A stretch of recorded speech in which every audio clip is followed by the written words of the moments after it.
A pleasant good afternoon and welcome to the Lunchroom on Radio Caribbean International for Tuesday, May the 20th, 2025. And this is program number 1374 of the Lunchroom. I'm your host, Alex George Jr. In addition to radio on 101.1 FM, you can also get us at our website, and that is rcistlucia.com, rcistlucia.com. You can also get us at our Facebook Live feed, and you just have to search for the official page of Radio Caribbean International. We are live streaming there, and please be sure to like and share that link with your friends and family. If you'd like to call in to tell us what's on your plate today, the number to do so is 452-3046. Again, 452-3046. Also, the WhatsApp number that you can reach us on, 724-0008. You can message in or you can call in as well on WhatsApp. And again, that number, 724-0008. Now, some birthday greetings for today. First, going out to my sister, Mrs. Zilta George Leslie. Happy birthday to you. And we're wishing you an absolutely wonderful and enjoyable birthday celebration. And we also want to send out some birthday greetings to Mr. Nintus McGrath. Happy birthday to you, sir. And we do hope that you're enjoying your very special day. Of course, I know we're probably preparing for the Calypso season to come. And we do hope that you're having a splendid one. Bit back in time with a bit of history for the day. And we look back to the May the 20th, 1498, when a Portuguese explorer by the name of Vasco da Gama arrived in Calicut in India, becoming the first European to reach India by sea. In 1609, William Shakespeare's sonnets are first published in London, perhaps illicitly by a publisher by the name of Thomas Thorpe. 1862 on this day saw U.S. President Abraham Lincoln signing into law the Homestead Act to provide cheap land for the resettlement of the American West, and that was 80 million acres of land for settlement by the year 1900. 1910 on this day, the funeral of Britain's King Edward VII was held in Westminster Abbey, attended by one of the largest assemblies of European royalty. 1927 on this day, at 7:40 a.m., Charles Lindbergh took off from New York to cross the Atlantic for Paris aboard the Spirit of St. Louis in the first solo non-stop transatlantic flight. 1927 on this day, the Treaty of Jeddah was signed between the United Kingdom and Ibn Saud, recognizing the independence of the Kingdom of Hijaz and Neja, which is the forerunner of Saudi Arabia.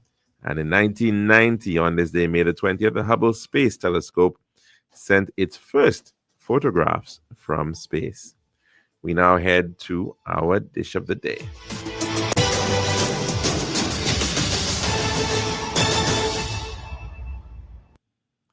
The Daily Dish is one of the kind compliments of our good friends at Tiles Plus. One tiles for your home, I see. Bathroom, kitchen, pantry. Need tiles for your balcony. Come down to Tiles Plus, satisfaction guarantee. Tiles Plus, Tiles Plus, Tiles Plus. Because if unbeatable cost. Customer service, A+, this all kind of tiles. Come down to Tiles Plus. We also got gasware and vanity. Boss, you'll see. Come down to my nobody. We got the best tiles on island. Trust me. We are located Land Street in Castries, Bosses Jubilee Lanes, and Flag Street in Beaufort. Telephone number 453-7939. Tiles Plus. Serving now, the Daily Dish. And welcome back to our program for today. And we do hope that everybody's having a blessed one. Now, it was announced, in fact, in the Prime Minister's budget for 2025-2026, planned relief on the matter of food prices in particular. Now, of course, we've been seeing a steady rise in the cost of food over a good number of years now since the end of COVID-19, so to speak. And of course, this post-pandemic period led to a sharp rise in global demand But as well, of course, the world also facing a number of other challenges while all of that is going on. So, in addition to that rise um, in demand, and of course, growing population, well over 7, is it now 8 billion people in the world? And then, of course, issues of Ukraine, one of the leading producers of wheat and other agricultural products, including inputs into the agricultural system, such as fertilizer, and other issues, the issues of congestion in the Panama Canal, and we saw what that did in terms of the global logistics supply chain, and issues of the Suez Canal, and individuals engage in piracy in that region, the Gulf of Aden, and the Red Sea, and of course the matter of climate change, ever present, and also leading to issues of drought, and not just in the typical places you would think they exist in the Sahel region, very notable areas in Ethiopia where there have been challenges with water supply, but even in areas in Europe where rivers are traditionally used even for the movement of goods by freight along these rivers and canals, have been facing such tremendous pressure due to the matter of this warming world that we are dealing with. And that, all of these various factors combined have led to some difficult times with respect to the price of food. And even in the United States of America, which is one of the largest producers of food in the world for its own use as well as for export, they've been facing tremendous pressure as well to be able to meet the demand of certain items. For example, the price of eggs has been astoundingly high in the United States due to bird flu as well, and the need for culling of large numbers of the productive poultry sector, the layers that are handling the production of eggs. All of these things have these types of knock-on effects. And so, of course, when you look at a country like ours that is so heavily dependent on the matter of food imports, you can well understand the challenges, of course, at the supermarket and even at the market as well, because even the local sector is also dependent on the cost of inputs like fertilizers, and is also impacted by weather events as well and climate change.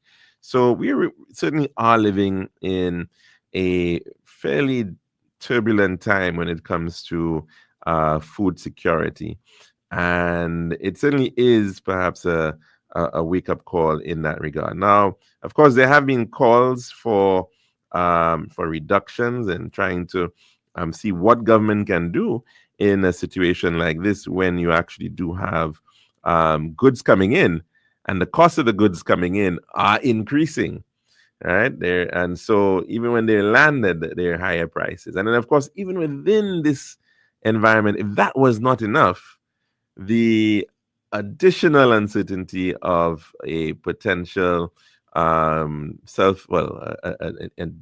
trade war which has been induced by the current administration over in the United States, albeit now we're seeing attempts to roll it back and to keep things more towards the status quo.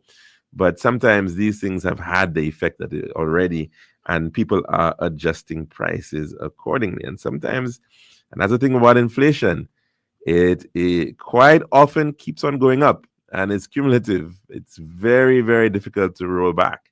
Very difficult to actually see deflation in many instances.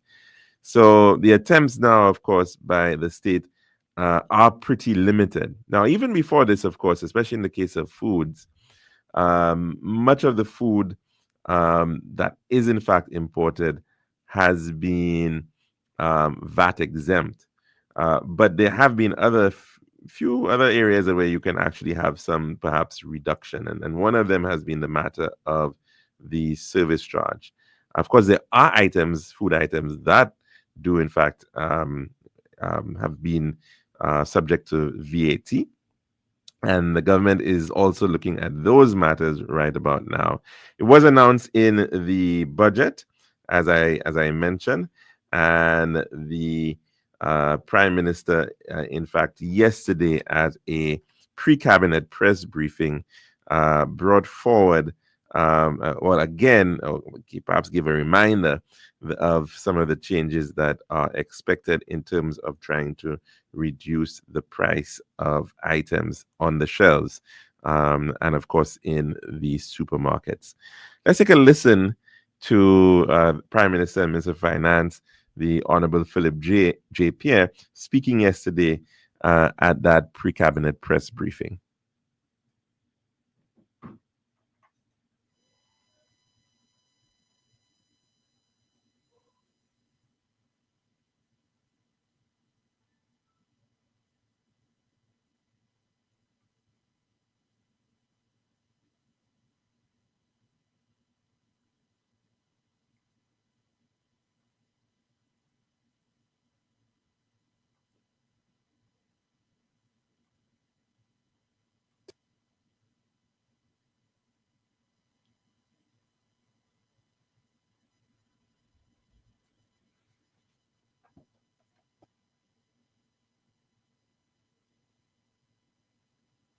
On controlled items.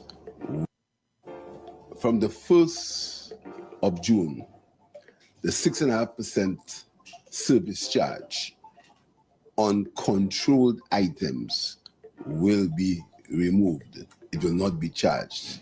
So this means that the cost of these controlled items should decrease by 6.5% if there is no increase in costs from the imported country. Here are a list of goods that are price controlled and which the price ought to go down by 6.5%. Baby foods, baby fruit juices, cement, cereals, cornflakes, cornmeal, oats, cheese, cheddar cut wrapped, powdered chocolate cocoa, corned beef, wheat flour, garlic, margarine, mackerel, milk, evaporated, edible oil, onions, peas and beans, potatoes. Powdered soap, 400 grams or less, is decontrolled. Rice package, salt biscuits, sardines, etc. Tuna, toilet soap, toothpaste, all the agricultural products that are price controlled. I want to be clear. Those that are price controlled, the 6.5% service charge will be removed. Further, by the 1st of July, the VAT will be removed from several categories of products. We are discussing right now with the Chamber of Commerce, and the 12.5% VAT on several categories of products, mainly foodstuffs, will be removed, which would lead again to an immediate reduction in the cost, in the price to the consumer, once the cost has not increased from overseas. We have been getting excellent cooperation from the Chamber of Commerce. I want to thank them for their understanding. I want to also compliment the Minister of Commerce and the people in the Ministry of Commerce for their work. We are moving to cause the cost of living. What we have control over is very important that I make that point. What we have control over, we do not control the cost of these goods. What we have control over, we are moving to see if we can ease the cost for the consumer in this country.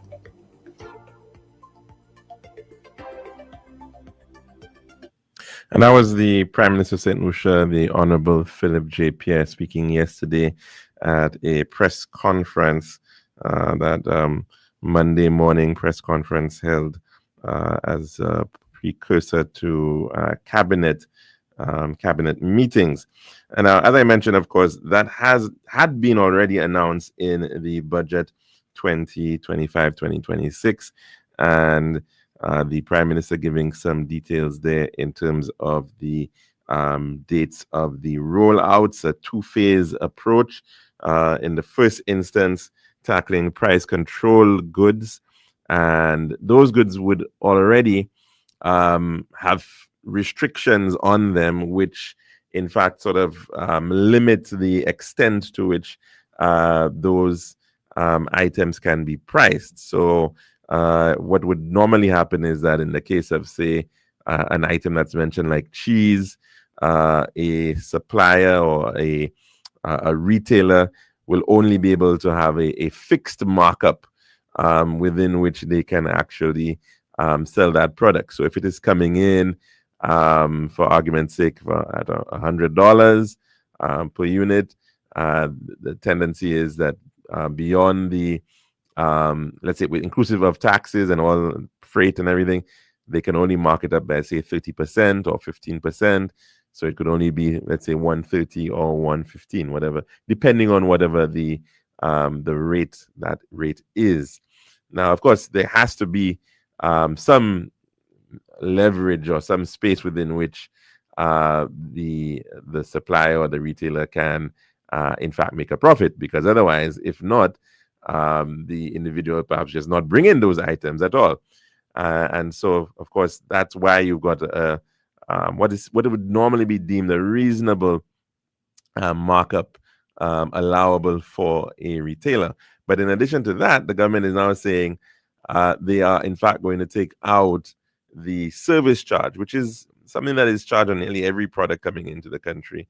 And so even in this instance, the service charges on these items are now also going to be removed on imports.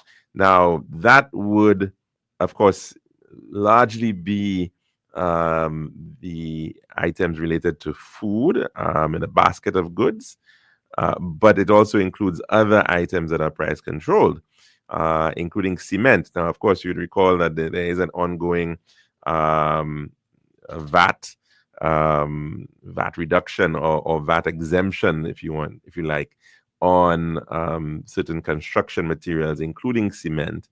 And so then here as well, a benefit to the construction sector at this time, especially in terms of the price of cement, but also to the agricultural sector, because there are a number of other items within that, which are in fact price controlled, which are inputs into the agricultural sector. So it's also good news for farmers in this regard, because they too will also be getting, would hopefully be able to see some kind of hopeful reduction in the price of some of these items. Now, of course, like like the Prime Minister said, this is all, the reduction is, yes, being provided by the government, but let's hope that, of course, that in addition to it, now, of course, it would have to be passed on, but in addition to this, let's hope that the prices on the import side coming in are, in fact, not going to be seeing additional increases as well. So, of course, so that people can actually benefit from some of these reductions which are being proposed. Of course, this was one of the many measures that the Prime Minister announced in this year's budget statement. He also made mention of a number of allowances. Some of them have become very topical. One, for example, effective September this year, the Ministry of Education will be given an allowance of $250,000 for the purchase of feminine hygiene products for secondary schools to reduce the incidence of period poverty. and it seemed not to have found resonance with the likes of the deputy leader of the United Workers' Party, Mr. Guy Joseph, who seemed not to be so au courant with the whole concept of period poverty, and decided to take aim at this initiative. Of course, quite a lot of backlash and condemnation meted out to him by a number of individuals, females who are very much sensitive to this issue, and how, in fact, this issue of period poverty can impact on how young girls sometimes stay away from school and stay away from opportunities for learning because of this sort of situation. And then there was much ado about nothing in the suggestions that no country around the world has ever done this, not even Haiti had ever done this. These were the words of a rather uninformed Mr. Guy Joseph. And even individuals within his very own party had to come out and distance themselves from these types of notions which he was espousing. And so I think thankfully, in fact, what ended up happening was that he then sort of went full circle and almost was then suggesting that, it's not enough is being done for the matter. And then was speaking about the issue of poverty on a whole. Now, of course, this action here in terms of this subvention or allowance for the Ministry of Education is not of its own. It's not on its own. There are so many other initiatives that certainly we have seen geared towards ensuring or providing individuals greater access to education within the system. And of course, one of them that the Prime Minister mentioned previously was that math and English CXC would be paid for students sitting those subjects. And of course, right now we know that there are almost 2,000 students sitting the CXC CSEC right about now.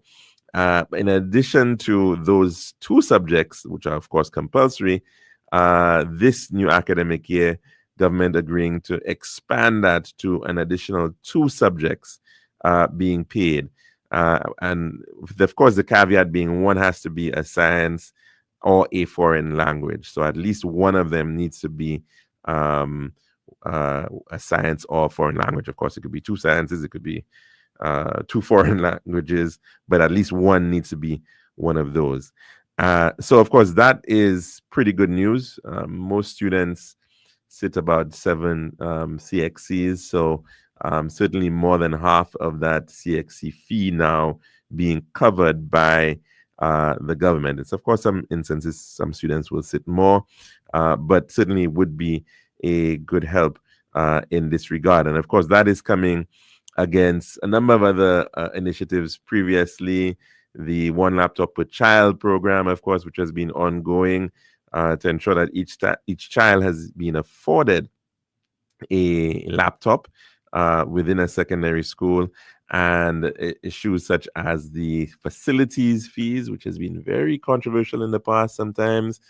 In some instances, schools would have, in fact, withheld the grades of students if they didn't pay their facilities fees, and the government coming in and providing the support to schools by, in fact, paying for these facilities fees, which were generally geared towards providing additional services, like whether printing of exams and other, sports meets and those types of things.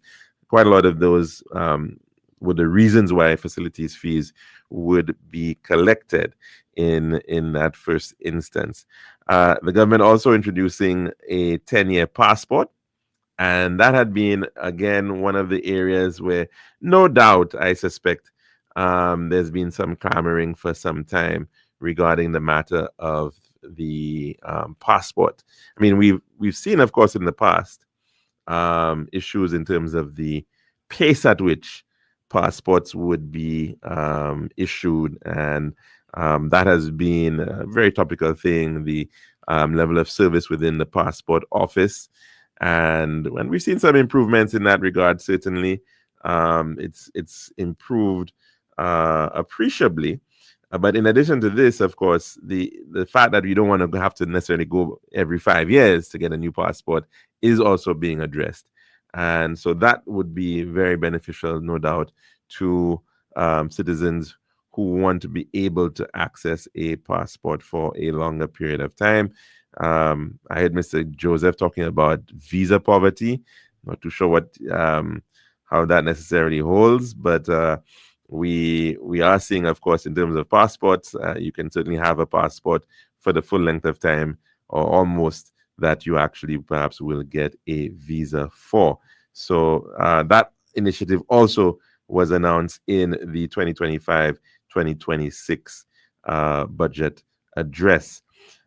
The matter of nurses, and in fact, just last week, the St. Lucia Nurses Association was marking Nurses Week, and they in fact had a series of events, including a church service, a mass held over the weekend at the Good Shepherd Babonneau Church. And there were two initiatives in the Prime Minister's budget geared towards the matter of support for nurses as well as persons interested in getting into the profession. And he said that nurses who have completed their training and upon satisfactory completion of 2 years of employment will be entitled to permanent employment, provided that they have been approved by the relevant authority. And the other matter being that government will invest in nurses attending the Sir Arthur Lewis Community College to assist with the supply of nurses for the academic year commencing September of 2025. A, first year nursing students to receive $2,500 tuition support. B, second year nursing students to receive $2,500 tuition support. C, third year students to receive $5,000 in tuition support. And final year students, nursing students, to receive $10,000 tuition support, and in effect, full tuition payment for students, nursing students at the Sir Arthur Lewis Community College. So it's a good time to be a nurse and to be thinking about getting into the nursing profession. And certainly we do need all the nurses we can train. We have seen over the years, it's a very well-established challenge that many countries have been facing in the Caribbean, and that is the very high attrition rate due to nurses seeking better opportunities, better remuneration in other countries in North America, in the United Kingdom, supporting their universal healthcare systems, but unfortunately ours quite often suffering from inadequate nursing support. So that measure being put forward in that regard. Now, of course, there are a number of other initiatives that were mentioned in the budget, but those were just a few that we should have, of course, just wanted to highlight within the context of the announcement by the Prime Minister of that two-part action by the government to be able to look at reduction of prices, especially that of food prices in stores and supermarkets. That's our dish of the day. When we come back, we'll take in our weather report. This has been The Daily Dish.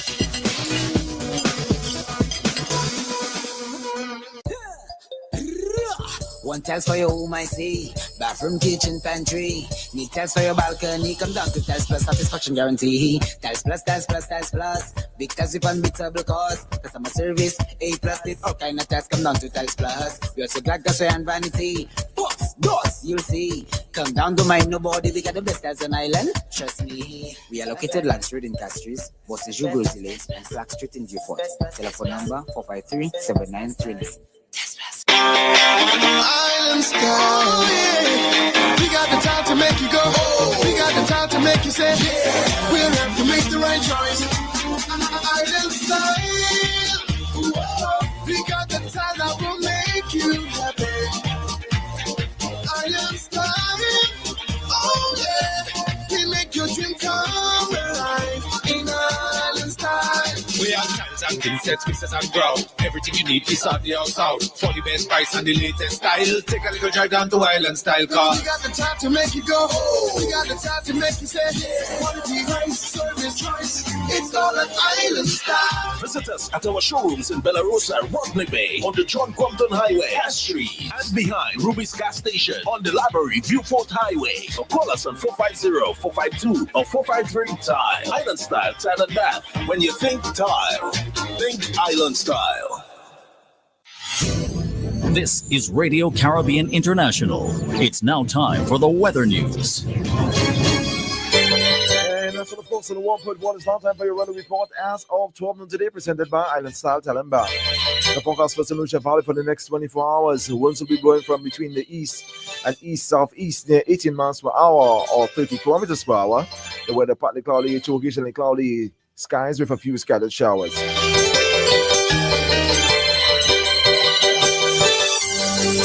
And there is an advisory in here which reads small craft operators and sea beavers are advised to exercise caution due to above normal seas.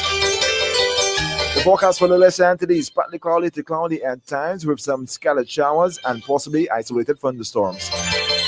The weather summary, moist and unstable conditions in the atmosphere over the region will continue to cause cloudiness, scattered showers, and possibly isolated thunderstorms over the lesser entities during the next 24 hours.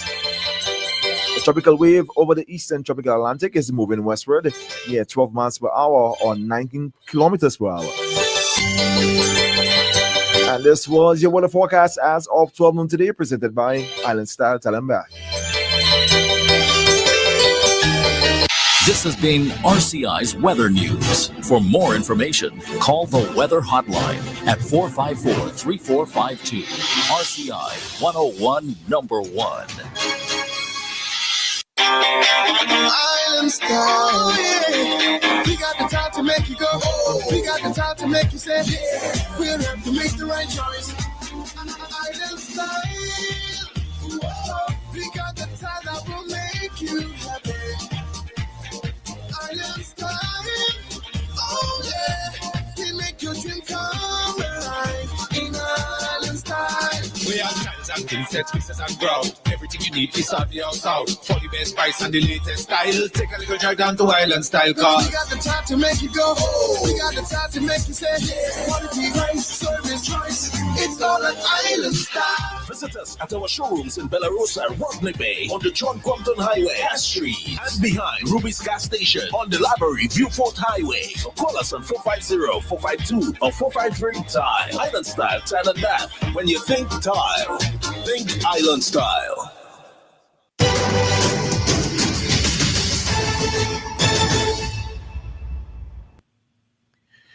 And welcome back to our program for today. And of course, we've got about 25 minutes before the hour of 2 o'clock. The number to call in is 452-3046. Again, 452-3046. And you can also message in at our WhatsApp number. That is 724-0008. Now, yesterday started the conversation regarding the Hiwanora International Airport, mentioning that it has seemingly become another talking point by the Opposition United Workers Party. And I've noticed a few posts that were out there on it. But just before we get into that conversation, let's take in a call. Good afternoon and welcome to the lunchroom. Hi, good afternoon. Is this week this week or was it last week?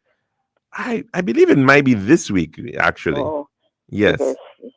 Yes, because I listened to the service. I was wondering if it was last week, it was the end, it was the beginning.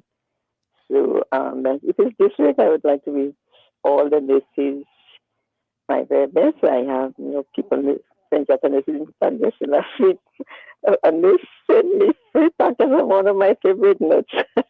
Sorry, what? I say I have nurses as a friend because my mom used to work there as a ward at the hospital, so I got to know lots and lots of nurses, and some of them are very nice. I would like to wish them all the best. I listened to the service. I wanted to say something about it, about the service on Sunday, but about Father Albert. But since we may have to go to service on Sunday, I may have to go. Why is that? since we may have to go to service, I'll over my tongue. Okay. Because I'm seeing that it's. I'm not sure if this applies here, but I'm seeing that Nurses Week is actually from the 6th to the 12th of May.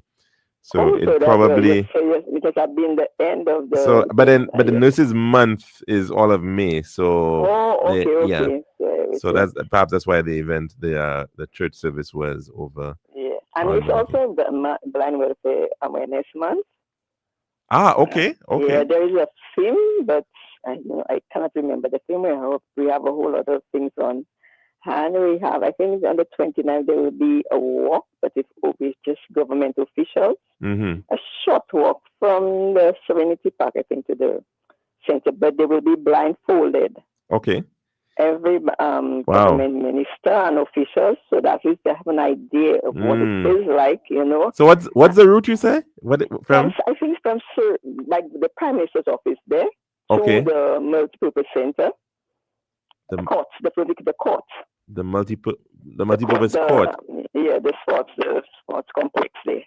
Okay, the VG Sports Complex. Yes. Okay. Yeah, because I think they want to do a little demonstration of blind cricket.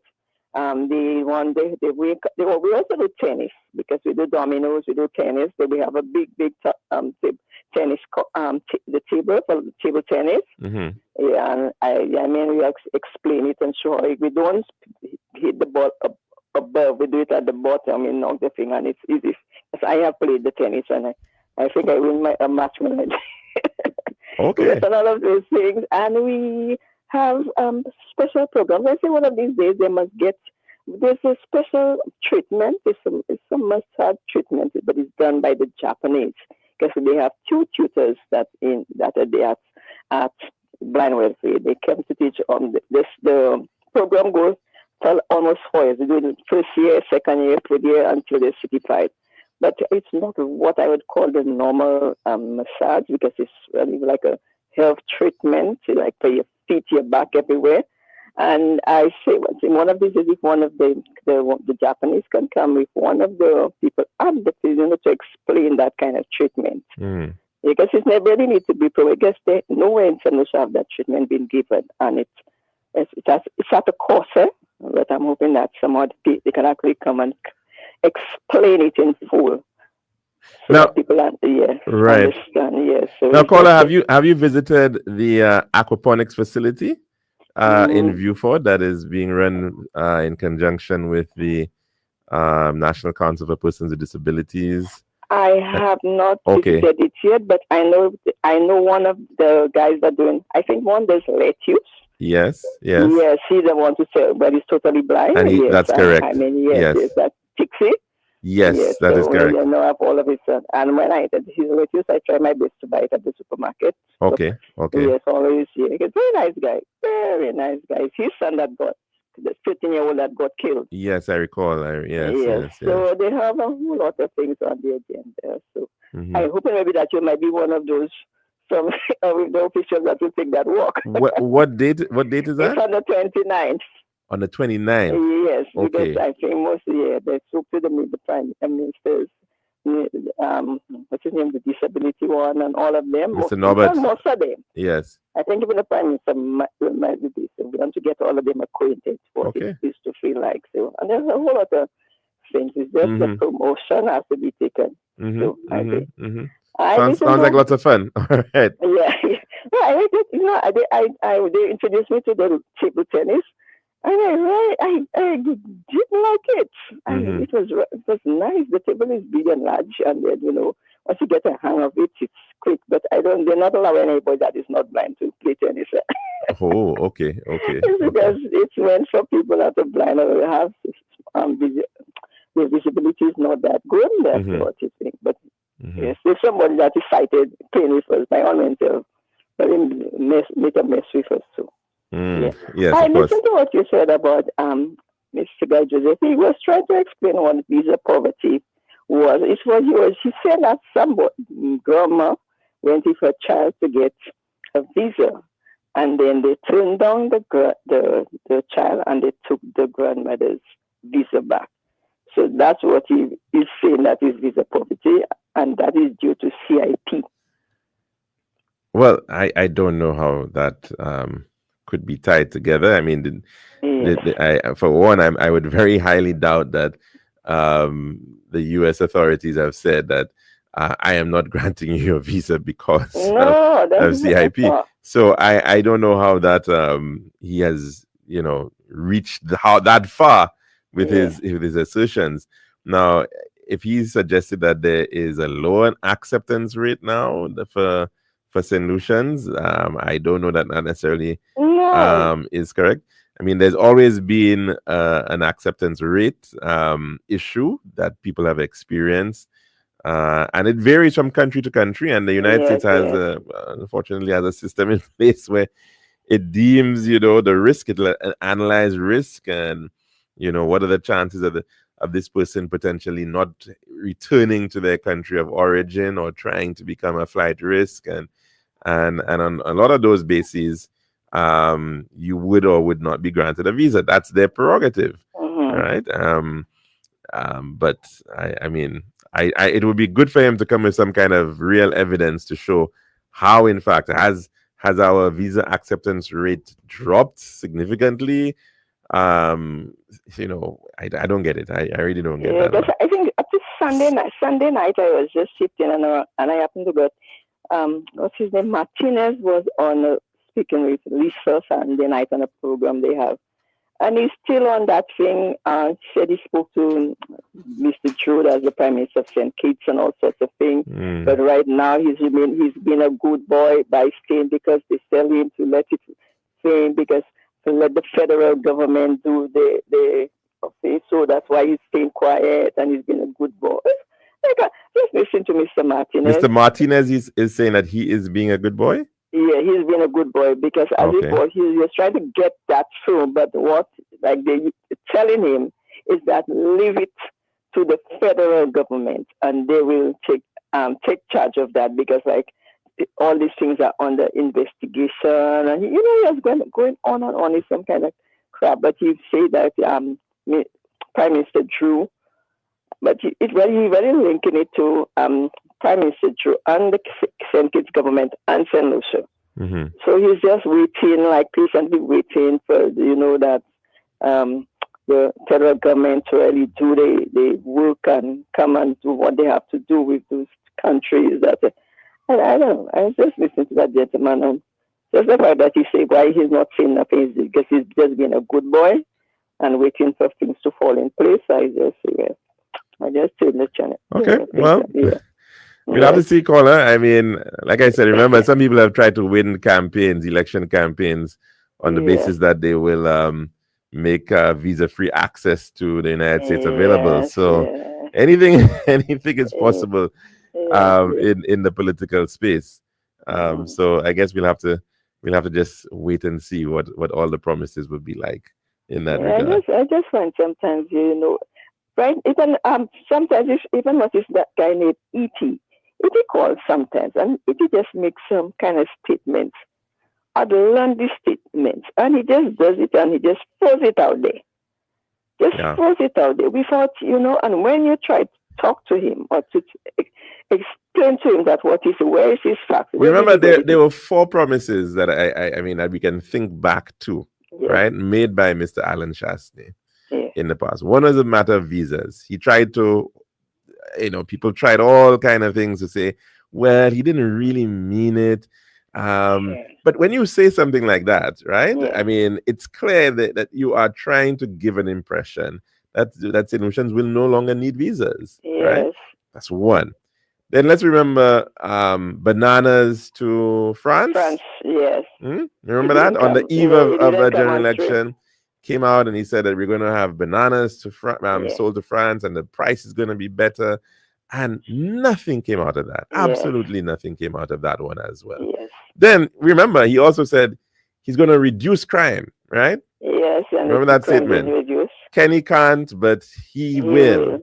That was another very, very bold statement. Yeah. He also said, and a lot of people don't remember that one, but it was a statement that he made at the an economic forum that they held at his father's premises. I can't remember exactly what it's called.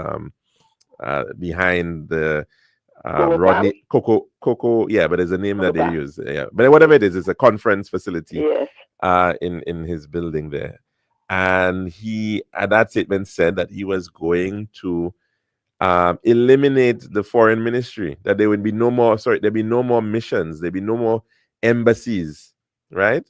Yes. We would not need any embassies. Those things are recorded there, you know. Yeah, I'm certain if people go and look enough that you can actually find that, because that was one of the things he said as to how he was going to reduce the cost of government, right? That was that, I think, as well as the matter of rentals. I think, of course, we saw what happened to the rentals. It went in the exact opposite direction.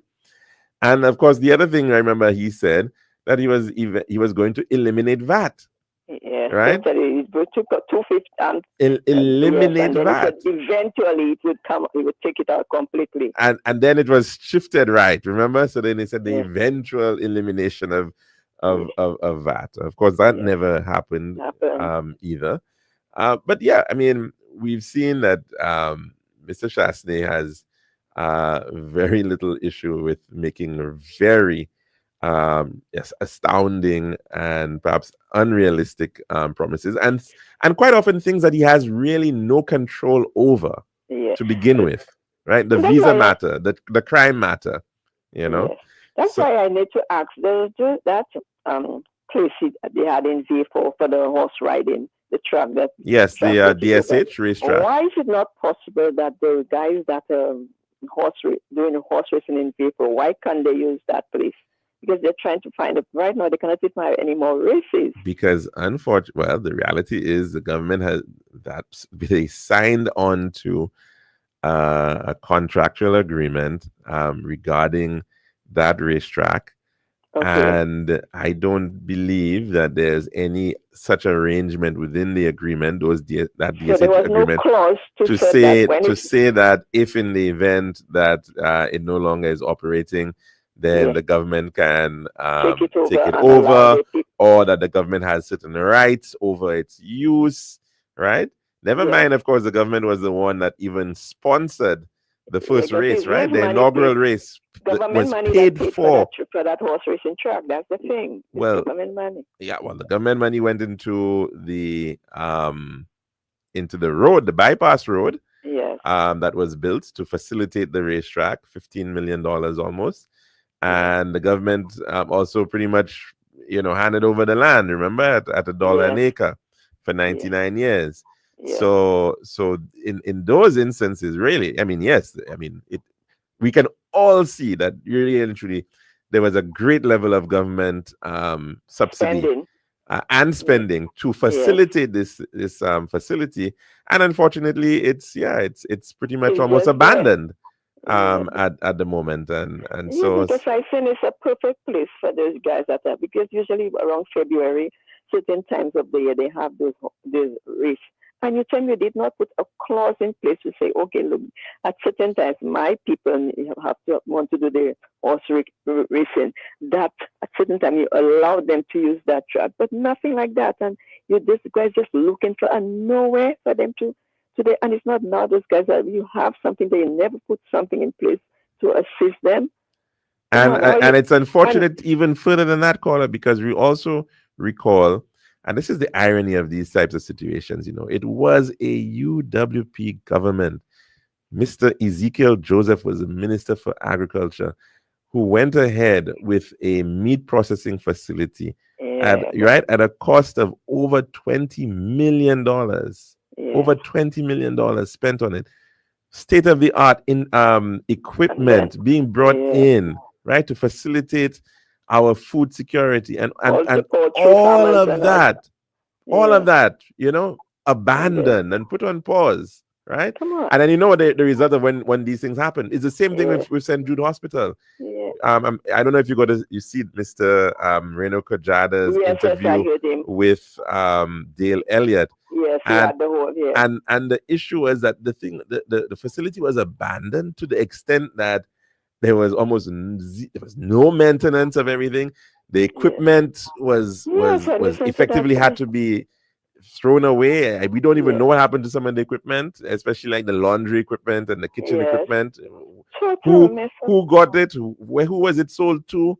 You know, we saw Mr. Joseph going around trying to get paint and from this person and nothing flooring is- from. And we have yeah. no idea where a lot of that the materials have gone to, right? But we saw all of that happening publicly, right? The public embarrassment of police being But brought if- onto people's But premises. if that was seen publicly, then why is it that we have a special prosecutor who still has not been able to come up with anything? Good question, Sure. caller. Very good question. And I think So because this was public. Mhm. So why you have a special prosecutor there and nothing is coming on stream with this public prosecutor? Come because on. there is certainly a lot to be and that needs to be answered with respect to St. Jude Hospital, Yeah. right? And how those matters were dealt with, and so you left those buildings almost to decay for years past, and then a lot of the stuff, you know, you would have thought that okay, there was an opportunity to get it going much quicker. In a lot of the instances, the contractor now had to find new solutions and new equipment because a lot of what had been brought in had effectively was no longer useful. And in the case of the meat processing facility, here's another unfortunate travesty with respect to state resources, and these were resources coming from the Taiwanese people, government and people of No Taiwan. respect for the Taiwanese unit. That was lack of respect for their money that went into doing, and then you just disregard it without not even a thought to. You have a foreign government right here willing to give, and yet you showed no respect to them and the money they provided to open to do that thing. Come on, that was. And now I'm seeing them complaining about the airport. It's Friday, the Prime Minister was on a radio station, and this guy calling him to concerning the airport, and the Prime Minister is trying to explain to him everything, but he doesn't want to listen. He's just arguing as if it was they abandoned the works, and all hard the Prime Minister to explain. Oh my, he wasn't giving them the man a chance. Paula, the abandoning of the project started in 2016, right? Yeah. There was a full master plan prepared, full legislation went through. PPP process was being handled through an independent third party, right? The International Finance Corporation. The IFC was not the one building or getting into the PPP, you know. They were a third party just to ensure that there was transparency and accountability in the process, right? Because as an arm of the World Bank. And you say, no, we don't want that. No. Right? And then we throw that opportunity out. And you know, another mistake that and Mr. Shastny has done it before, he keeps on trying to compare the cost of the capital works, right, for a project with the entire life cycle cost of building as well as operating a facility. Now, when you're comparing, you have to compare apples with apples. You cannot look at say, isn't it supposed to be economist? It doesn't matter what he says he's supposed to be. But the point is, if you're looking at doing a comparison of this matter, you have to be looking at the whole lifetime cost. So you cannot just be saying, well, we can build it at X million dollars, and so therefore everything else that we get is a benefit to the state. That's not true, right? Because you now have to maintain, you now have to operate the facility. And so when you look at a PPP is not just the capital injection, which is necessary, but is also the cost of the operations for the lifetime of the project, as well as the additional improvements that have to be made over time for that project. So, but here in his thinking, you just come and you build a massive facility in day one, right? And whether or not you have the throughput, the numbers to do it, to be able to make it make sense in terms of the cost, for a lot of the time, it's going to end up being a white elephant. Yeah, but He was people building don't a facility that was, the current facility of the airport terminal we have right now is 125,000 square feet, right? Yeah. The recommended size of the terminal to bring us up to about I think 2040 or thereabouts, 2040, 2045, was 280,000 square feet. We were building a facility that was going to be 385,000, nearly 400,000 square feet, right? So you're going to have a far larger facility than was actually required, even up to the year 2046, right? So you don't, just do things on the basis of glitz and grammar and, well, that would look nice, but is it practical? Is it efficient? Is it doing what it's supposed to do? Those are the considerations that you have to have when you're dealing with you're dealing with an airport. But the thing that they had a show, of this airport, something grand and beautiful. So that was shown like almost every on NTN. So people are looking at that and saying, wow, what you could say is wow, because you were in awe, just those that can see with in awe. But then one of the statements the guy made on Friday is that it is shameful that in this day and age in St. Lucia that we have somebody entering a plane or coming out of a plane, and if rain is falling, they're getting wet. But it happens at Grantley Adams International Airport. Yes. It happens at so many airports in the Caribbean that you don't have, and you don't necessarily have to have jet bridges, to be able to. You can get the stairs that actually have. You can get ramps. There are also ramps that are used in some instances, and those ramps actually have coverings so that you can actually go down on. Right. And then, of course, if you and it's still going to be necessary to get shuttle buses. What happens with Grantley Adams is that you use, because you got so the parking apron is so extensive, you may end up. The first time I went to Puerto Rico to take us from the plane to go into the thing, it's a shuttle that had to come and pick us and drive us. Yeah. And that happens at airports all around the world. Even those that have jet bridges, you may not always have all the contact gates available. So you will in many instances find that you need to have these additional non-contact gates, and to service those gates you have to have these shuttle buses to be able to move people to and fro. So again, we're hearing a lot of stuff that is I think a little unfortunate that I witnessed recently. There was a video, I think, circulating of I think there was a little leak in near one of the counters at the airport with all the rain that was going on, and they were making it seem because of this leak, you can see now this is exactly the problem, and we should, if we had the airport already, this would not be an issue. And then recently, just last week, I saw the same, because of course there's a weather system affecting a lot of the islands.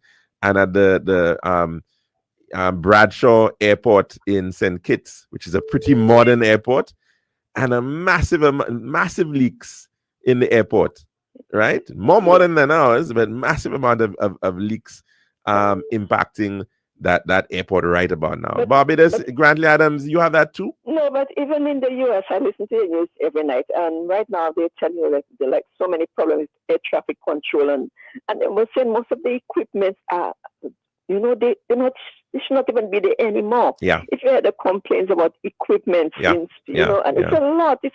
So they say you need to really, really use some more technology, and people are complaining. They say that is why so many accidents and so all of this is that they cannot do any better. That's the workers unless government put, But when you going to make it look as if St. Lucia is the only place that you're coming out of a plane and getting where to go, come on, why you have to make such a fuss about something like that? And I don't think anybody is saying that we don't want to see a better facility. No, I think everybody's on board with that. But at what cost and at what expense, right? And to who are we really doing some of these projects for? That's the other big question. Are we doing it for the benefit of the state, really? Yeah, Or is it unfortunately sometimes other agendas at play yeah, in for terms of sure. some of these projects? So, Yeah. caller, Uh, we're yeah, gonna have to. before I go, I would like to wish Maureen a very, very happy birthday. Ah, yes, my And goodness. wish her all the best for the day. I Thank you also for. think it's Red's birthday also. Oh, is it Red Sparrow? Yes. Oh boy, oh It's boy. his birthday, it's Maureen's birthday, it's Ninta's birthday, it's my Nintas's other birthday. friend's birthday. Yes, yes, yes. Speak your mind, people birthday that. Very much so, caller. You've said it very well. Yes. You've said it very, Okay. very well. Thanks for those You're reminders on that welcome. one too. Have a good one. I will take it. Bye-bye. And it certainly slipped my mind. Should not have. But certainly want to extend our best wishes to Maureen Alexander, of course, who's coming up very soon to handle this afternoon's shift. Happy birthday to her. And of course to Dr. Reds Pereira as well. I don't know. Can we squeeze in one call quickly? No, it's a little too late, unfortunately. We're going to have to handle that tomorrow. Hope you can join us for that. I'm your host, Alex George Jr., saying goodbye.